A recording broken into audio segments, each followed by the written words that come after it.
İlqar Gülablı, Qara xəncər. Həmin gün gəlib çatdı. Gecə Şahnaz Arazı yatızdırıb evdən çıxdı. Əhmədlə Aygün onu aşağıda maşında gözləyirdilər. Maşını Əhməd sürürdü. Şahnaz onun yanında oturdu. Aygün də arxada. Onlar getdilər. Yolda Şahnaz çantasından 3 pasport çıxartdı. Əhmədlə Aygünün və öz pasportunu yenidən çantasına qoydu. O pasportları Əhmədlə Aygünə verib dedi: Əhməd, sən Andranik Ozanyansan, Aygün də Sonya Ozanyan. Mən də sizin böyük bacınız Anna Ozanyanam. Aygün: Anna xalanın adını özünə götürmüsən? Hə, başqa da ağlıma gəlmədi. Onlar səhər yeməyi üçün kartof pirajkisi və 3 butulka qatıq götürmüşdülər. Səhər yeməyi vaxtı yeyə-yeyə yol getdilər. Onlar axşam saat 3-dən evdən çıxıb günorta saat 15:00-da Ermənistana daxil oldular. Nəhayət gəlib İrəvan şəhərinə çatdılar. Onların maşını Surengilin qapısının ağzında saxladı. Suren və Marina səbirsizliklə onları gözləyirdilər. Onların maşından düşüb binaya daxil oldular. Liftlə 9-cu mərtəbəyə qalxdılar. Əhməd gəlib qapını döydü. Marina qapını açdı. Marina və Əhməd bir-birlərinə sarılıb qucaqlaşdılar. Marina qışın günü Əhmədə özünü göstərmək üçün qısa ətək geyinmişdi. Sonra Əhməd Surenlə də qucaqlaşıb görüşdü. Qonaqlar içəri keçdilər. Mariya və Marina qonaqlara çay gətirdilər. Onlar şokoladla çay içdilər. Əhməd Aygün və Şahnazı göstərib dedi: Ermənicə, bunlar mənim bacılarım Anna və Sonyadır. Böyüyü Anna, kiçiyi Sonyadır. Bizim atamız Aşot erməni, anamız Natalya rusdur. Mən Sonya ilə əkizəm. Anna isə bizim böyük bacımızdır. Atam əslən Qarabağlıdır. Anam Bakı rusudur. Mən uşaq olanda atam anamla boşanıb. Atam məni də götürüb Stepanakertə, Xankəndi gətirib. Mən də Stepanakertdə əsl erməni ruhu ilə böyümüşəm. Bacılarım isə Azərbaycanda Rus sektorunda oxuyublar. Ona görə də nə erməni dilini bilmirlər, nə də erməni mədəniyyəti haqqında anlayışları yoxdur. Ancaq Rus və Azərbaycanca danışırlar. Amma ruhları əsl erməni ruhudur. Biz bura İrəvanı gəzməyə, həm də gizli bir iş görməyə gəlmişik. Nə iş? Deyərəm. Sonra süfrəyə yemək gəldi. Yenə donuz kababı bişirmişdilər.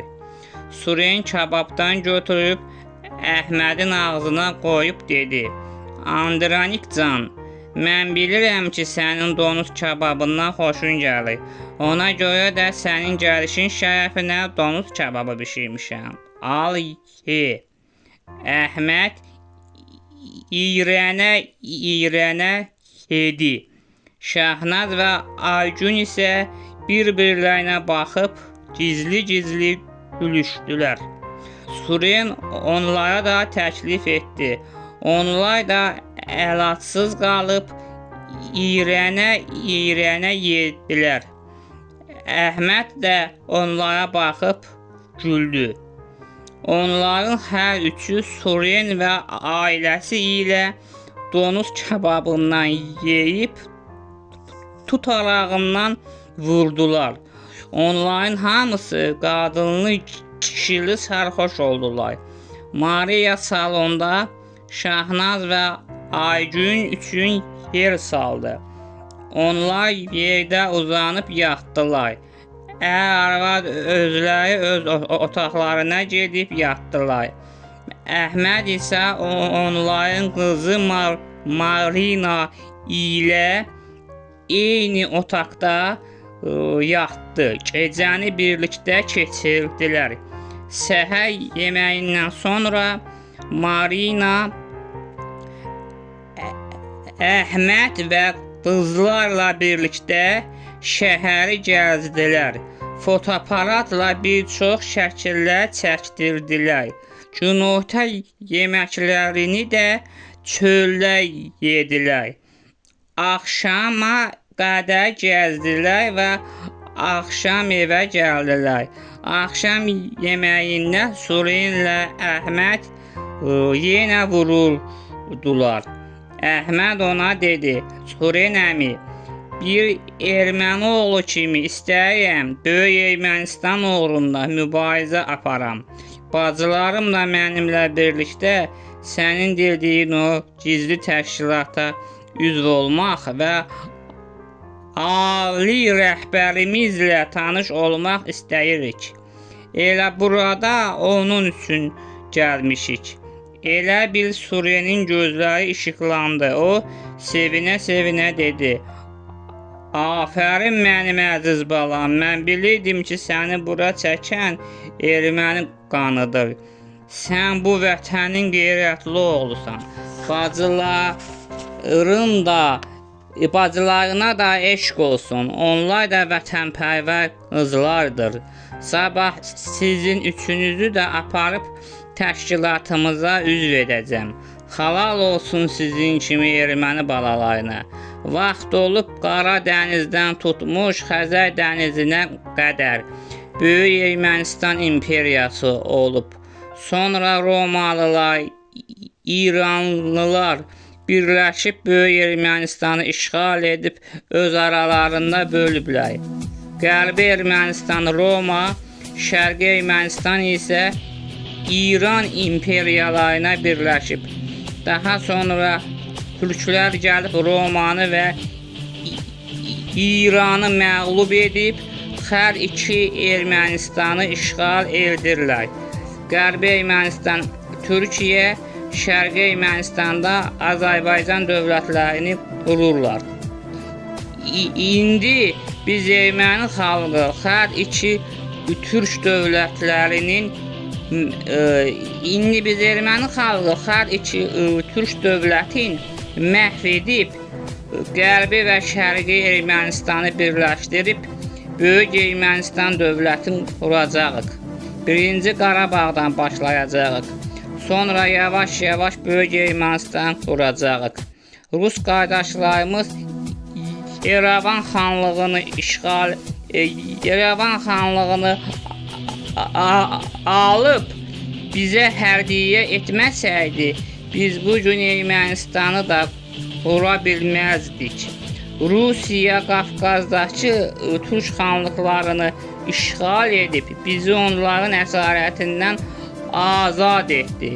Yerevanda bizim üçün Ermənistan vilayəti yaratdı. 1918-ci ildə biz Ermənistanın müstəqilliyini elan etmək qərarına gəldik. Amma Osmanlı Türkiyəsi buna razı olmadı və Yerevanı işğal edib Azərbaycanlı qardaşlarına hədiyyə etmək niyyəti ilə Yerevana hücum etdi.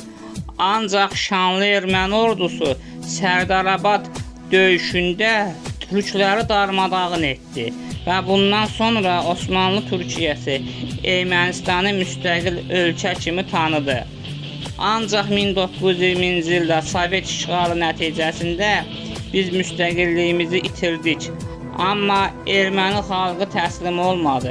Bizimkilər Komünist Partiyasının və KGB-nin içində gizləndilər. Gizli şəkildə hakimiyyəti ələ aldılar.